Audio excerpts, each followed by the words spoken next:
میں نام نہیں لینا چاہتا، میرا ایک دوست ہے، کسی کو بھی نہیں بتایا، اس نے پہلا حج کیا تھا ادھار لے کے، کسی سے پہلا حج ادھار لے کے کیا تھا اور اس کا حج اللہ نے قبول کر لیا۔ حدیث میں آتا ہے جس کا حج قبول ہو جائے موت تک اللہ کے علاوہ اللہ اس کا کسی کا محتاج نہیں کریں گے، اللہ اس کو غنی کریں گے۔ پہلا حج 17 سال پہلے قبول ہوا، آج وہ اپنی جیب سے 150 آدمیوں کا ہر سال حج کراتا ہے، ادھار پہ گیا تھا۔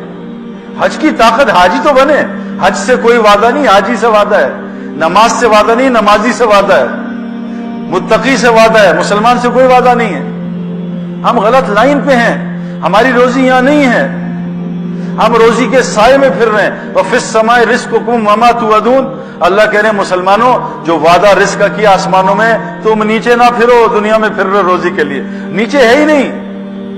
کیا انار زمین میں نظر آتا ہے آپ کو؟ زمین میں لال ہے تو انار لال کس نے کیا؟ اللہ کہہ رہے ہیں میں نے آسمان سے لالی بھیجی ہے۔ ناریل کا درخت میں پانی ہے، ناریل میں پانی، نیچے پائپ لائن نہیں ہے، وہ میں نے آسمانوں سے ڈالا ہے۔ گائے میں، بھینس میں دودھ نہیں ہے، ذبح کر کے ایک قطرہ سفیدی کا نکالو، میں نے آسمانوں سے ڈالا ہے۔ اللہ قرآن میں کہتے ہیں جب پرندہ پر مار کے اڑتا ہے اور تم اس کو دیکھتے ہو پر مار کے، جب وہ پر بند کر لیتا ہے تمہیں نظر نہیں آتا اللہ نے پرندے کو کیسے ہاتھ میں پکڑا ہوا ہے، تم اللہ کو نہیں پہچانتے۔ آج مسلمان غلط یقین کی وجہ سے آج مسلمان روزی کو زمین میں تلاش کر رہے ہیں، حالانکہ اللہ کہہ رہے ہیں وَفِي السَّمَاءِ رِزْقُكُمْ وَمَا تُوعَدُونَ، تمہارا رزق آسمانوں میں۔ میں آپ کو رزق کے چند اعمال بتانا چاہتا ہوں، ان کو ٹھیک کر لیں۔ یہ آج مسلمانوں سے حرام کیوں نہیں چھوٹ رہا؟ حضرت محمد صلی اللہ علیہ وسلم نے فرمایا ایک زمانہ آئے گا، صحابہ سے کہا ایک زمانہ آئے گا میری امت یہ کام چھوڑ دے گی دعوت کا، تو صحابہ تو ایسے شوق ہو گئے یا رسول اللہ یہ دعوت کا کام چھوڑ دے گی؟ ہاں ہاں میرے صحابہ، یہ نہیں، یہ نیکی کی طرف بلانا، برائی سے روکنا چھوڑ دے گی، بلکہ کیا ہوگا اس کو نیکی نیکی نہیں، برائی برائی نہیں لگے گی۔ آج ماں اور بیٹا بیٹھ کے ساتھ اکٹھے فلمیں دیکھتے ہیں، بیٹی اور باپ ساتھ فلمیں دیکھتے ہیں، ہم دیکھتے ہیں، میں جہاز میں بیٹھا، بیٹی باپ بیٹھے، دونوں فلمیں دیکھ رہے ہیں، کس ٹائپ کی؟ وہ سامنے دیکھ رہے ہیں، کوئی حیا نہیں، ان کو گناہ گناہ نظر نہیں آئے گا۔ میرے پیاروں دیکھو جو گناہ اس وقت سب سے زیادہ ہو رہا ہے، جو میں آپ سے ہر آدمی سے شیئر کرنا چاہ رہا ہوں، جس کا میں احساس نہیں، جس کے بعد کوئی آدمی اس کو ہدایت نہیں دے سکتا، وہ ہے بد نظری، آنکھوں کا گناہ۔ اللہ نے صاف قرآن میں کہا ہے سورہ نور میں کہ اے مومن مردو اپنی نظروں کو نیچے رکھا کرو اور شرمگاہوں کی حفاظت کرو۔ اے مومن عورتیں تم بھی نظریں نیچے کرو اور شرمگاہ کی حفاظت کرو۔ آج مسلمان نظروں کی حفاظت بھول گیا ہے، اس کو پتہ ہی نہیں ہے فیس بک، یہ واٹس ایپ، یہ میچز میں لڑکیوں کا ناچنا، سارا دن 24 گھنٹے مسلمان لڑکا اور لڑکی بد نظری کر رہے ہیں۔ ہمارا پورا مسلم کلچر، ہمارے school, universities, colleges, hospitals, offices سب بد نظری سے بھرے ہیں۔ تو سب سے زیادہ موت پہ جو کلمہ چھوٹتا ہے ان لوگوں کا چھوٹتا ہے جو بد نظری کرتے ہیں، حرام دیکھتے ہیں۔ یہ وہ گناہ جو جنت میں بھی الاؤ نہیں ہے۔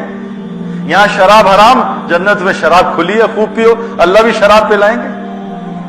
لیکن بد نظری یہاں بھی گناہ ہے، جنت میں بھی کوئی مرد کسی دوسری بیوی کو نہیں دیکھ سکے گا، جنت میں کوئی عورت کسی دوسرے مرد کو نہیں دیکھ سکے گی، وہ حوریں جو ہوں گی شوہر کی وہ صرف اپنے شوہر کو دیکھ سکیں گی۔ یہ بد نظری جنت میں بھی الاؤ نہیں ہے، اور آج کثرت سے پوری دنیا میں ہو رہی ہے۔ اللہ کا اتنا بڑا حکم مسلمان توڑ رہا ہے، مسجد میں بھی فیس بک واٹس ایپ چل رہی ہے، اللہ کے گھر میں اللہ کا حکم توڑ رہے ہیں، اللہ کے عرش کے نیچے اللہ کا حکم لوگ توڑتے ہیں۔ وہاں بھی شکر کریں اللہ کا فضل ہے کہ مکہ مدینہ میں مووی کیمرہ بند کر دیا اللہ نے مسجدوں میں، اللہ کا بڑا فضل ہوا، لوگ رو کے آئے، دعائیں مانگ کے آئے۔ آج روزی کا مسئلہ اس لیے گناہ نہیں چھوٹ رہا، بلکہ گناہ کو گناہ نہیں سمجھ رہے، اور گناہ نہ چھوٹنے کی وجہ یہ دعوت کا کام چھوٹا ہے۔ جو دعوت کا کام نہیں کرے گا اس سے حرام نہیں چھوٹے گا، کہ نماز میں شیطان ساتھ آتا ہے، نماز میں شیطان گمراہ کرتا ہے، خیالات کو باہر لے جاتا ہے، تلاوت میں شیطان آتا ہے، تسبیح میں شیطان آتا ہے۔ شیطان صرف اذان نہیں سن سکتا، آپ نے دیکھا ہے اذان پہ عورتیں بھی دوپٹہ پہن لیتی ہیں، مرد ریڈیو ٹی وی بند کر دیتے ہیں۔ ہمارا بنگلہ دیش میں میچ ہو رہا تھا، ہمارے 2 کھلاڑی کھیل رہے تھے، اذان شروع ہوئی تو سب نے میچ بند کر دیا، کمنٹیٹرز بھی چپ ہو گئے۔ وہ انڈین پرائم منسٹر ہے، وہ اذان ہوئی اس نے مائک نیچے کر کے بند کر دیا اپنی اسپیچ کہ اذان ہو رہی ہے ابھی بعد میں کریں گے۔ اذان، شیطان ہندو سے بھی بھاگ گیا، پرائم منسٹر سے بھی دور ہو گیا۔ کیونکہ شیطان آزان نہیں سن سکتا، کانوں انگلیاں ڈال کے بھاگ جاتا. آزان کیا ہے؟ دعوت تامہ ہے. جو دعوت تامہ دے گا شیطان اس کے قریب بھی نہیں آئے گا. آج مسلمان سے دعوت چھوٹی، شیطان اس کا دائی بن گیا.